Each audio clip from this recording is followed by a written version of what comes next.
नमस्कार, मैं हूँ wing commander doctor Santosh Sharma. आज हम बात करने वाले हैं एक ऐसी लड़की के बारे में जिसके जीवन में दाम्पत्य सुख में काफी खलल हो रही है, परेशानी हो रही है, झगड़े हो रहे हैं, डिवोर्स की अभी नौबत आ चुकी है। तो इनको लगता है कि जो भी घर में झगड़े हो रहे हैं इसके जिम्मेदार उनके पति हैं और ये अपने हिसाब से सब कुछ अच्छा ही कर रही हैं, लेकिन फिर भी घर में झगड़े हो रहे हैं और डिवोर्स की तरफ बातें बढ़ रही है। हमें जानने की कोशिश करेंगे इस चार्ट में कि इसमें इनका चार्ट कितना जिम्मेदार है। इस लड़की के चार्ट में ऐसी क्या समस्याएं हैं जिसके कारण में इनको ये दिन देखने पड़ रहे हैं कि डिवोर्स की नौबत आ रही है। जैसे आप देखेंगे इनका चार्ट बना हुआ है, इनका चार्ट में ये लियो मतलब ये सिंह लग्न का चार्ट है और टॉरस मतलब वृषभ राशि चार्ट है और कृतिका नक्षत्र का चार्ट बनता है। इनके चार्ट में मरकरी मतलब बुध ग्रह अच्छे नहीं है और शनि वक्री है और अच्छे नहीं है, सैटर्न अच्छे नहीं है और मंगल का डेबिलिटेशन में है। मंगल डेबिलिटेशन होने से क्या होता है कि या तो गुस्सा एकदम नहीं आएगा, एनर्जी एकदम लो रहेगा, या कभी कभी आदमी क्योंकि बहुत लो रहता है एनर्जी में तो उसको इरिटेशन होता है, गुस्सा भी आ सकता है। तो इनको गुस्से स्वाभाविक इनका चार्ट में है। दूसरा है कि बुध ग्रह ठीक नहीं होने से, बुध ग्रह का स्थान आपका दिल है, इमोशन, तो बुध ग्रह ठीक नहीं होगा तो आप दुख की तरफ खींचते जाएंगे। ऐसे व्यक्ति से आपका विवाह हो जाएगा, संपर्क बन जाएगा जहां से आपको दुख मिलेगा, इमोशनली डिस्टर्ब रहेंगे, जो कि रह रही है। दूसरी बात यह है कि इनके चार्ट में शनि अच्छा नहीं है, वक्री है। शनि वक्री का मतलब ये हुआ कि शनि का स्थान आपका माथा होता है तो किस्मत ही वक्री हो गया, किस्मत साथ नहीं दे रहा है। और जो थाड़ा ही है इनका, ये थाड़ा ठीक से काम नहीं कर रहा है। ये क्या बोल रही है, क्या निर्णय ले रही है, सही गलत ये समझ नहीं पा रही है, क्योंकि शनि चार्ट में ठीक नहीं है, किस्मत साथ नहीं दे रहा है और थाड़ा ही काम नहीं कर रहा है। थाड़ा ही देता है आपको क्लैरिटी ऑफ थॉट्स, फोरसाइटेडनेस, क्या करने से क्या होगा इनको कोई समझ नहीं है। तीसरी बात यह है कि जब शनि का स्थान यहाँ है, बुध का स्थान यहाँ है, तो थ्रोट चक्र ब्लॉक हो जाता है। तो ये अपने मन की बात को स्पष्ट रूप से बयान नहीं कर सकती है, कह नहीं सकती है, जिससे भी कम्युनिकेशन गैप बढ़ सकता है। चार्ट के अंदर चल के देखते हैं क्या हो रहा है। मुख्यतः मैं बात करना चाहूंगा कि शादी की बात हम कर रहे हैं तो हम बात करेंगे कि इनके चार्ट में जो विवाह संबंधी समस्या आ रही है ये क्यों आ रही है। ये देखिए यहाँ है राहु। राहु कहाँ बैठा हुआ है? ये बैठा है सप्तम भाव में, 7th हाउस में बैठा हुआ है। 7th हाउस में राहु बैठेगा तो ये संबंध को तोड़ेगा, शादी को तोड़ने की कोशिश करेगा। दूसरी बात यह है कि इसी घर में सप्तम भाव में ही मंगल की दृष्टि है। मंगल का दृष्टि होने से भी घर में झगड़े तनाव होते हैं। तीसरी बात यह है कि इनका शनि अच्छा नहीं है, पंचम भाव में बैठा हुआ है, ये 5th हाउस है। शनि पंचम भाव में बैठे हुए हैं तो ये नेगेटिविटी पैदा करते हैं। जो 5th हाउस होता है ये, this is the house of creativity. क्या क्रिएट करेगा? नेगेटिव थॉट्स क्रिएट करेगा, तो नेगेटिविटी बना रहा है। और यही शनि जो है शादी वाले घर को देख रहे हैं। राहु को थोड़ी देर के लिए भूल जाइए आप, मानिए कि कुछ भी नहीं है यहाँ, जब मंगल का दृष्टि नहीं है, तब भी जब शनि अच्छा भी हो चार्ट में, इनके चार्ट में तो शनि खराब है, शनि अच्छा भी हो और इस घर को देख ले, 7th हाउस को देख ले, तो इस संबंधों में अकेलापन पैदा करता है। अब उसके ऊपर में क्या हो रहा है, शनि अच्छे भी नहीं है और ये शादी वाले घर को देख रहे हैं तो संबंधों में अकेलापन पैदा कर रहा है। जो आदमी अपने अंदर अकेलापन पैदा कर रहा है दूसरों को सुख क्या देगा? देखिए, इसमें हमने उनके पति का चार्ट देखा नहीं है, केवल हम लड़की के चार्ट के बारे में बात कर रहे हैं। तो ये जो शनि यहां देख रहा है, अकेलापन पैदा कर रहा है, संबंधों में अपने आप को अकेला पा रही है तो दुखी है।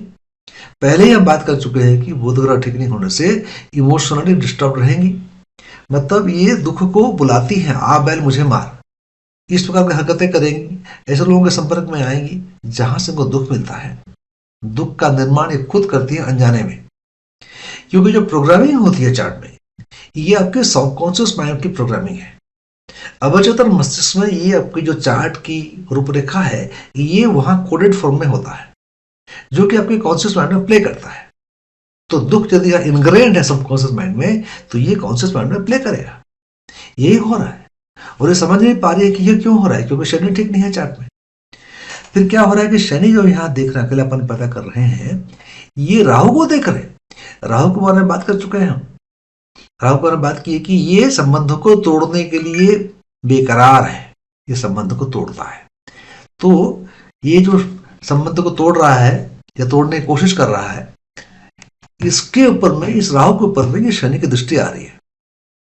तो इससे क्या होगा, शनि यदि राहु को देखेगा तो बनाएगा श्रापित योग, कर्स्ड फेज ऑफ लाइफ, कर्स। मैं बताता हूं, उसको समझाता हूं ऐसे कि पुराने जन्म में हमने क्या कर्म किया था हमें याद तो नहीं है, लेकिन कर्म सिद्धांत के अनुसार कर्म कभी विनिष्ट नहीं होते हैं। इस जन्म में हमको ऐसे ऐसे समस्याओं का सामना करना पड़ता है जिसके कारण हमको समझ में नहीं आता है। We are unable to understand why this kind of problems are coming in our life. ये समस्या हो जाती है, कंफ्यूजन पैदा हो जाता है। तो शनि राहु को देख के श्रापित योग बना रहे हैं, तो इनके द्वारा ऐसे ऐसे बर्ताव होते होंगे या हो रहा है जिनको ये खुद समझ नहीं पा रही है। इस स्थिति में क्या होता है, the self defence mechanism kicks in.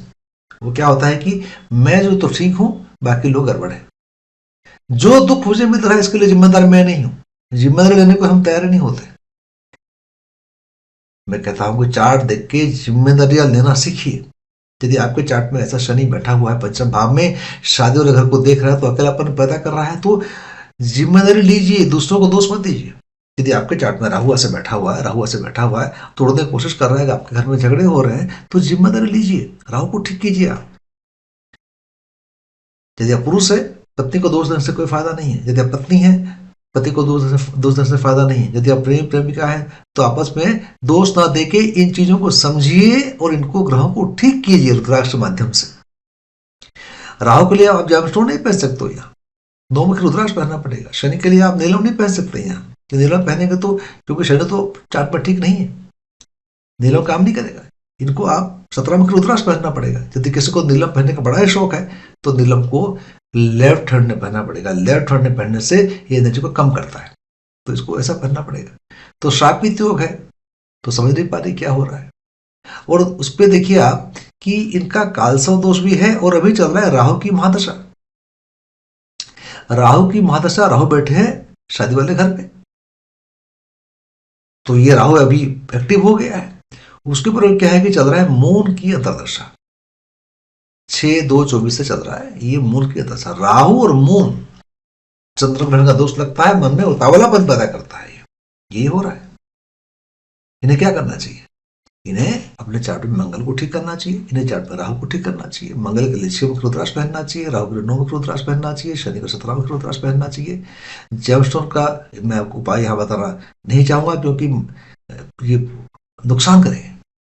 हाँ, 17 मुखी के साथ साथ में ये चाहे तो थोड़ा जल्दी रिजल्ट पाने के लिए एक नीलम धारण कर सकते हैं। अनहीटेड होना चाहिए, जिसको कि लेफ्ट हैंड के मिडिल फिंगर में इनको पहनना चाहिए। यदि आपको कोई समस्या है, वैवाहिक समस्या है, रिलेशनशिप में समस्या है, आप मुझसे सलाह करना चाहते हैं तो मुझे व्हाट्सएप मैसेज कीजिए 9845124158। और यदि आप रुद्राक्ष और जेमस्टोन खरीदना चाहते हैं, नीलम खरीदना चाहते हैं, राहु के लिए 9 मुखी रुद्राक्ष खरीदना चाहते हैं, शनि के लिए 17 मुखी रुद्राक्ष खरीदना चाहते हैं, मंगल के लिए 6 मुखी रुद्राक्ष खरीदना चाहते हैं, तो हमारे वेबसाइट वहां जाके आप खरीद सकते हैं, www.santosharma.com। लिंक नीचे डिस्क्रिप्शन में दिया हुआ है, वहां से खरीद सकते हैं। अगले वीडियो में और कोई ऐसे शख्स के बारे में बात करेंगे, चार्ट लेकर एनालाइज करेंगे। चार्ट में हम नाम बताते नहीं हैं, चार्ट में डिटेल्स बताता नहीं किसके बारे में, क्यों प्राइवेट चीजें होती हैं, लेकिन ये चार्ट सब लाइव चार्ट्स हैं, ये रियल चार्ट्स हैं। आपने सब्सक्राइब नहीं किया है तो सब्सक्राइब करके बेल बटन का दबाना मत भूलिएगा। हम रुद्राक्ष के ऊपर में और जेमस्टोन्स के ऊपर में भी वीडियो बनाते रहते हैं, तो अपने जुड़े रहिए और अपने जीवन की समस्या को दूर कीजिए। नमस्कार, जय हिंद, जय भारत।